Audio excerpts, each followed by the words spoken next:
What's up guys, it's Will here, and I'm going to do this whole video in one take, so get ready for some craziness. So this video is about stuttering, and I gotta tell you guys, even if you've never stuttered before in your life, this may be something very interesting and useful for you in the future.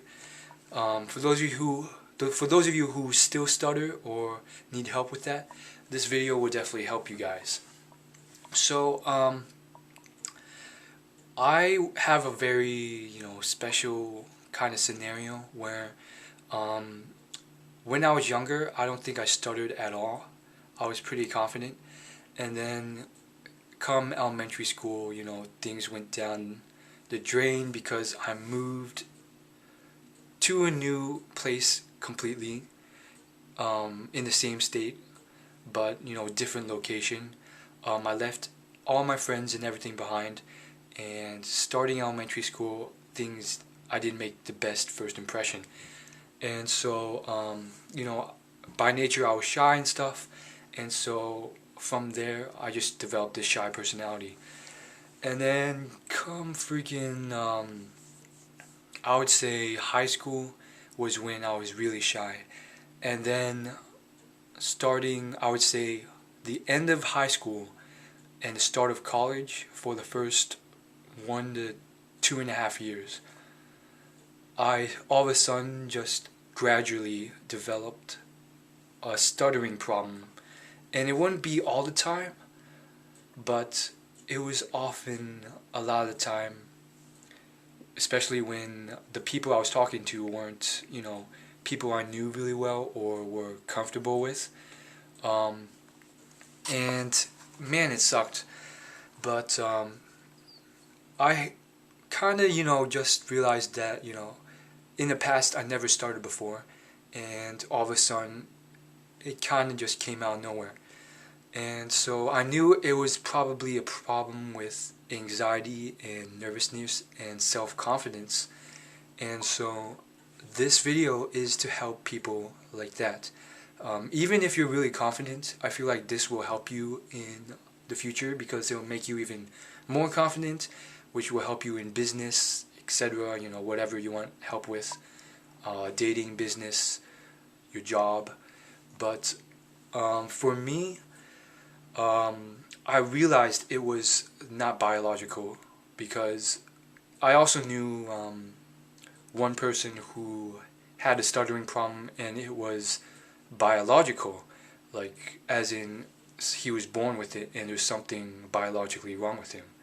But even him, I saw that, when he talked to me, because I knew him fairly well, and whenever he got into, he was really passionate about his conversation, or when he forgot about his stuttering problem, he would stop stuttering.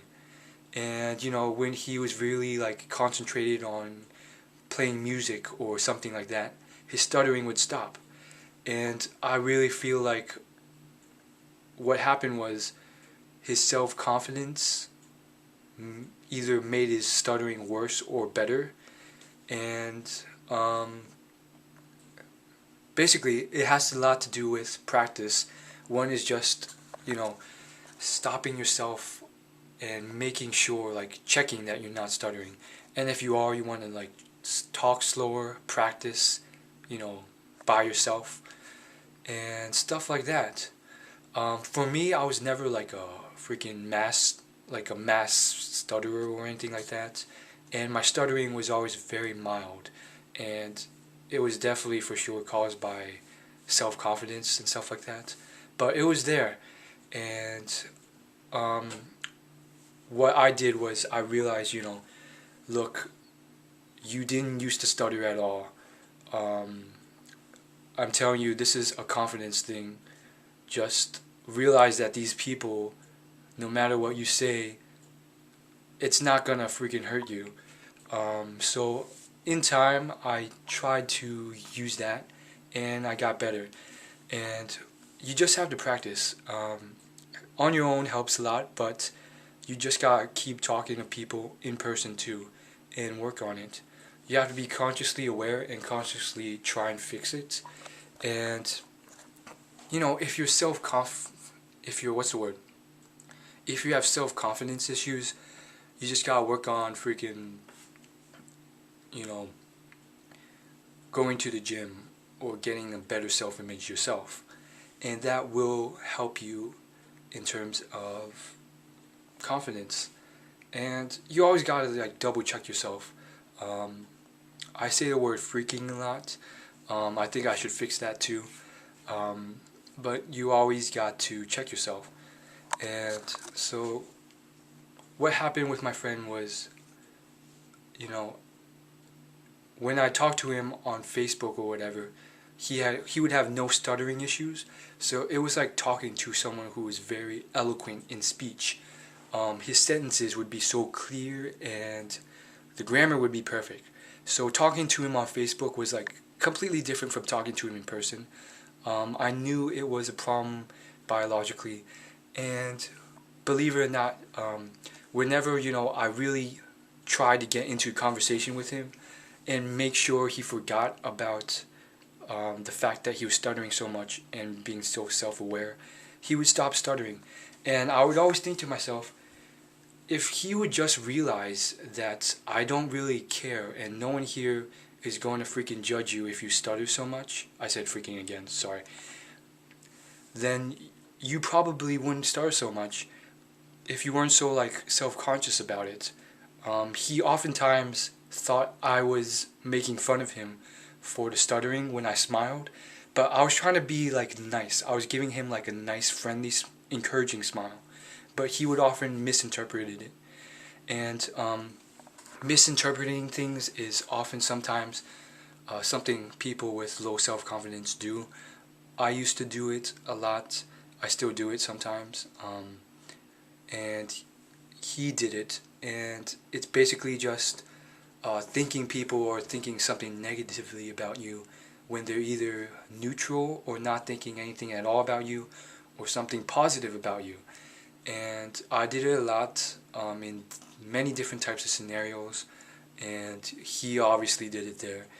And so it's something you look for, and sometimes it's for good reason. I feel like in my childhood it was caused because there were sometimes a lot of negative responses from people, so I got like trained to think, you know, if someone's laughing, they're laughing at me. But it's not always the case, so it's something to look for. So essentially you want to work on your self-confidence, realize that your self-confidence will affect your stuttering, realize not everyone cares, and it doesn't really matter what they think or if they care at all anyways. And just be confident in yourself, work on your self-image if that's your problem. Go to the gym, exercise, do anything it takes, and just work on it yourself. Speak slower if you have to, and that's about it. And I do find that everyone stutters eventually. If you look at people who usually never stutter, I think of white Caucasian males and females the most. I feel like I even see them stuttering sometimes when they're nervous or put on the spot or something like that. And it's something that happens. And for those of you who have never stuttered, just keep this in mind. Keep these tips in mind, because, you know, if you're in like a business meeting or a high pressure situation, just maybe if you've trained yourself as well, it will help you. And if not, even when you're not stuttering, these tips will help you just in life in general, as a lifestyle, as health is concerned, and everything else. So I hope you like this. For those of you who are new, please hit the subscribe button. I do a whole bunch of random videos about, you know, stuff like this, tips, life advice. I don't think I can really, you know, put my channel down as one single thing. But if you like this, hit the subscribe button. Thanks for watching this whole thing, and I'll see you guys later.